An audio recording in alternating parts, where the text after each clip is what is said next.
Bapak Ibu sekalian, Shalom. Ketemu lagi di program Rema Tuhan pada pagi hari ini, Bapak Ibu sekalian. Dan kabar gembira, kemarin hari Senin setidaknya sudah ada 10 orang yang mengikuti kelas khotbah gratis di Banjir Rezeki, puji Tuhan. Dan materi yang disampaikan oleh Bapak Timotius luar biasa, sangat memberikan dasar yang luar biasa kepada kita untuk kita belajar bagaimana kita menjadi pengkhotbah yang bagus.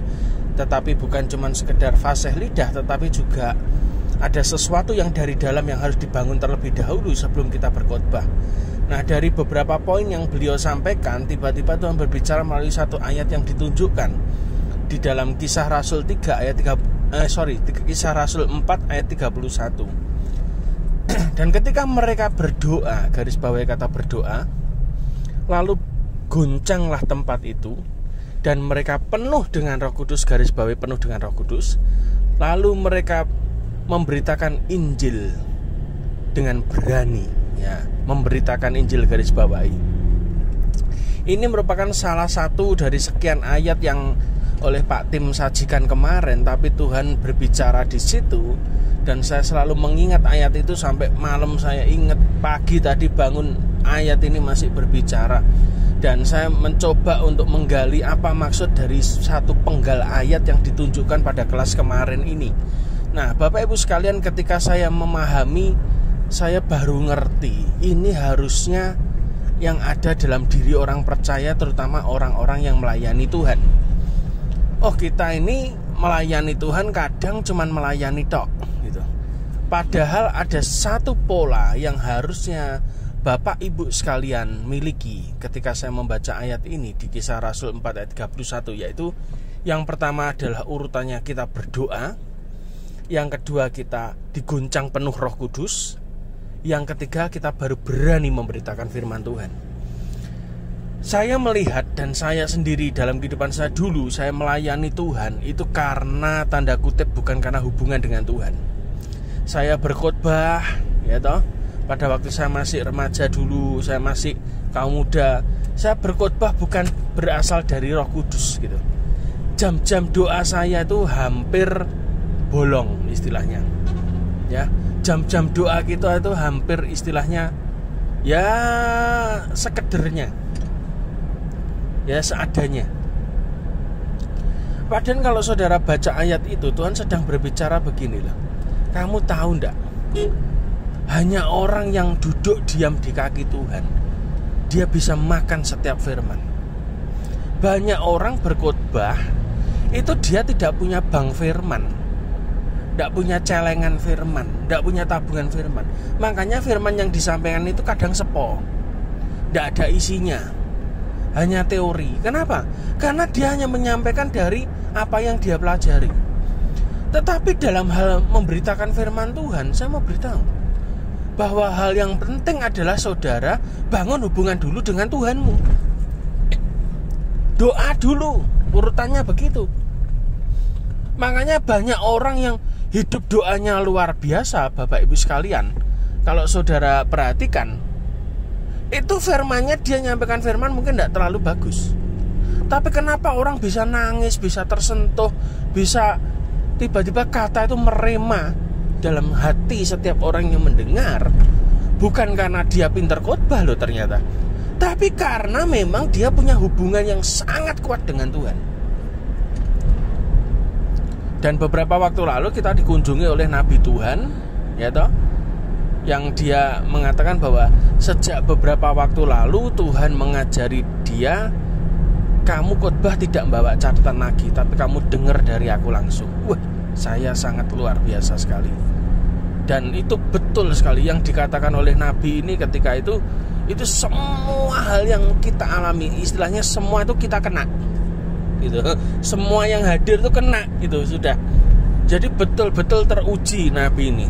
Dia dengar dari Tuhan, dia khotbahkan langsung. Tidak bawa catatan memang tidak bawa catatan, tidak dicatat sama sekali saya lihat. Tapi saya belajar dari orang-orang seperti ini. Karena apa? Nabi yang datang itu juga mengajarkan kepada kita. Setiap hari dia selalu pagi hari tidak akan pernah makan pagi sebelum dia makan firman 20 pasal. Waduh. Kedalaman dengan Tuhan, hubungan dengan Tuhan, itu menentukan outputmu seperti apa. Kadang ada orang yang khotbah semakin lama makin tidak jelas. Kenapa? Ya karena dia tidak punya kedalaman dengan Tuhan. Yang dikatakan itu kesana kemari, kesono, tidak jelas gitu. Dan setiap jemaat yang mendengarkan pelayanannya juga pusing gitu. Nah kenapa? Karena dia tidak punya kedalaman dengan Tuhan. Dia tidak ngerti hatinya Tuhan, makanya dia tidak pernah menyampaikan hatinya Tuhan. Dan orang-orang yang hadir adalah orang-orang yang rindu mengerti hatinya Tuhan gitu. Nah kerap kali kita ini terlalu tanda kutip kesusu pelayanan kemana-mana, sedangkan kita tidak pernah berdoa pribadi dengan Tuhan. Kita ngasih makan orang terus, sedangkan roh kita sendiri kering karena kita tidak pernah makan firman. Kita tidak pernah punya hubungan pribadi dengan Tuhan. Kita tidak pernah doa pribadi dengan Tuhan. Kita tidak pernah merenungkan firman. Ya kita cuma sekedar ya khotbah pelayanan. Akhirnya banyak hamba Tuhan, maaf, yang sekarang saya lihat itu mereka khotbah untuk hidup. Bukan hidup untuk khotbah, bukan hidup untuk melayani, bukan hidup untuk memberitakan firman Tuhan. Tidak, malah sebaliknya. Khotbah itu jadi jobnya mereka untuk cari duit. Ini lebih salah lagi. Ya. Jadi kita belajar melalui Kisah Rasul 4 ayat 31 ini. Hal pertama yang rasul-rasul ini lakukan adalah berdoa. Bangun dulu manusia roh kita ini loh. Sebelum Anda memberitakan firman kemana-mana, bangun manusia roh dulu. Hal pertama adalah doa. Kalau kamu tidak doa, tidak usah pelayanan. Berani tidak terima challenge itu? Atau seperti yang Nabi yang datang di Banjarjeki beberapa waktu lalu itu, kalau tidak makan firman 20 pasal, ya tidak usah makan pagi, ya toh, tidak usah makan seterusnya. Sebelum kita makan firman, itu komitmen. Kenapa? Karena manusia hidup oleh firman Tuhan dari mulut Allah, bukan dari cuman sekedar makan, minum, dan lain sebagainya. Dan ketika saya cek dari keluarga Nabi yang melayani itu, saya cek itu betul enggak? Bener. Keluarganya sendiri mengatakan betul. Dia itu sudah terlalu banyak makan firman. Makanya begitu dia pegang mic itu isinya pewahyuan semua. Oh, luar biasa. Penampilannya istilah basa Jawa ini orang ngawai. Tapi begitu dia bicara dengan saya, itu setiap perkataan itu rema. Ini saya mikir orang ini ngomong kok rema terus gitu. Ternyata waktu di atas mimbar kemarin dia cerita yaitu tadi makan firman 20 pasal, pantesan pewahyuannya banyak sekali. Rema yang bisa saya tangkap banyak sekali. Tidak heran. Nah, Bapak Ibu sekalian, pada waktu kita melayani Tuhan, hal pertama adalah yang pertama tadi berdoa. Bangun hubungan pribadi dengan Tuhan. Itu wajib. Saudara baca di Alkitab, di Kisah Perjanjian Lama pun, imam besar sebelum dia melayani umat Tuhan, ya toh, penebusan, imam besar itu dia harus duduk di kaki Tuhan dulu. Dia harus menghadap Tuhan dulu, baru dia melayani. Itu hukum. Ya, dia harus menyucikan dirinya sendiri, tanda kutip. Ya, dia harus cleansing hidupnya. Lewat apa? Hidup di dalam hadirat Tuhan, berendam dalam hadirat Tuhan, diam dalam hadirat Tuhan. Hubungan pribadi dengan Tuhan. Baru setelah itu dia boleh melayani umat Tuhan. Kalau saudara baca Yesus ketika dicobai oleh iblis, ada satu firman Tuhan yang jadi rema saya juga. Ada satu kalimat ketika Yesus dicobai iblis, dia mengatakan apa? Sembahlah Allahmu dan kepadanya lah kamu berbakti. Itu kata yang kuat sekali. Itu urutan buat saya.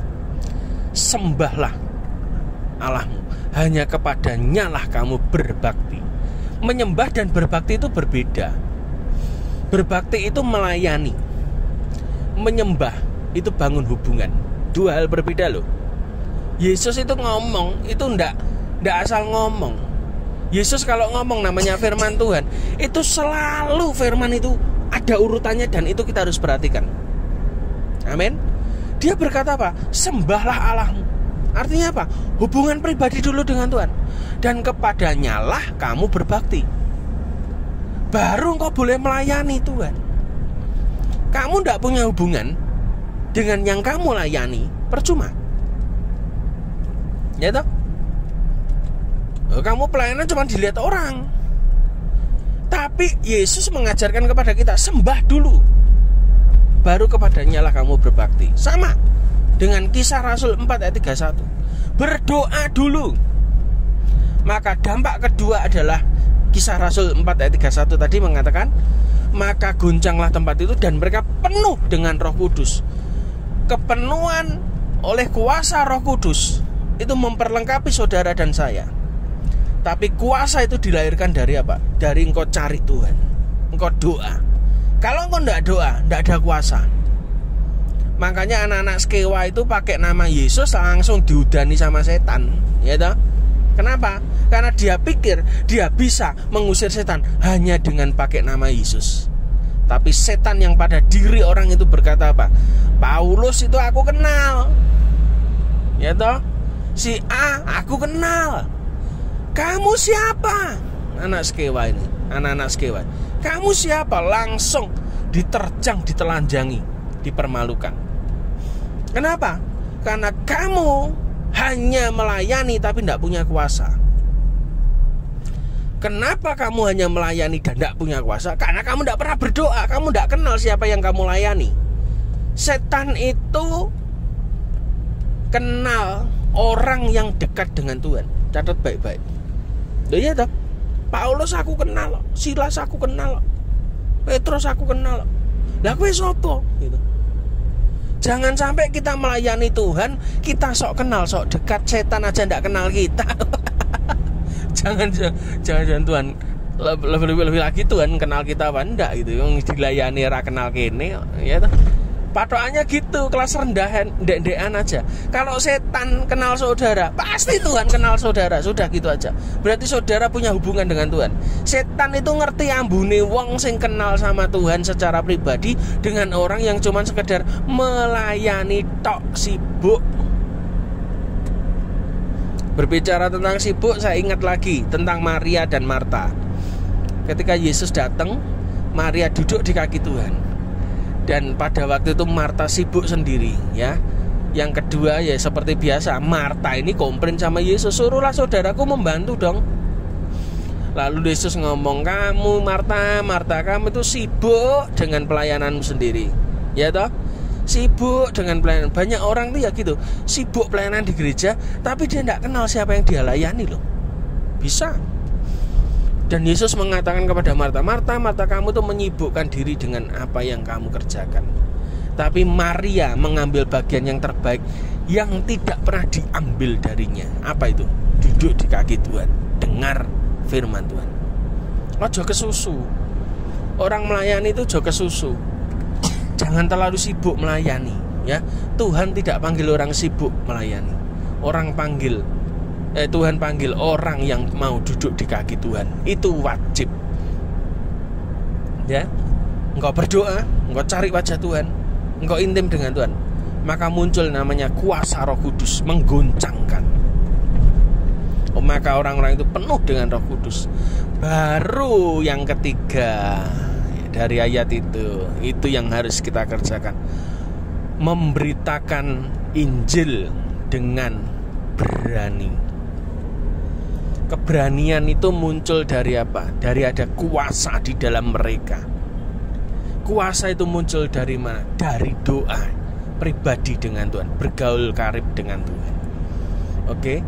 Jadi jangan dibalik pelayanan dulu, ya toh, baru cari kuasa lewat doa. Kesuwen kebalik. Nggak boleh. Hasilnya nggak maksimal. Doa, bangun hubungan pribadi dengan Tuhan yang saudara dan saya layani, maka dia akan mencurahkan kuasanya. Setelah dia mencurahkan kuasanya, maka engkau bisa memberitakan firman dengan berani. Caranya bagaimana? Bisa dengan bersaksi, bisa dengan cerita person to person, bisa cerita kesaksian lewat mimbar di depan banyak orang, bisa melayani Tuhan pujian penyembahan kalau engkau bisa nyanyi, bisa main musik di gereja kalau engkau bisa main musik. Itu melayani semua. Tapi itu semua harus dihasilkan dari apa? Kehidupan pribadimu dengan Tuhan dalam keintiman. Oke? Jangan pernah dibalik, Bapak Ibu sekalian. Jadi firman Tuhan Rema hari ini adalah pertanyaannya cuma satu. Kamu yang melayani sudah kemana-mana, pertanyaannya gini. Kamu ngasih makan kemana-mana lewat firman, pertanyaannya cuma satu. Kamu sendiri sudah kenyang apa belum? Ya, kamu sendiri sudah kenyang apa belum?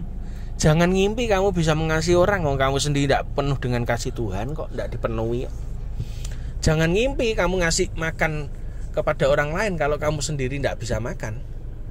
Hukumnya adalah kamu dipenuhi, baru kamu bisa memenuhi orang lain. Ya, jadi engkau yang sudah melayani di mana-mana, pertanyaannya cuma satu. Bagaimana hubungan pribadimu dengan Tuhan? Bagaimana kehidupan doamu dengan Tuhan tiap hari? Kamu mengutamakan Tuhan atau kamu mengutamakan job? Harus mengutamakan Tuhan. Amin.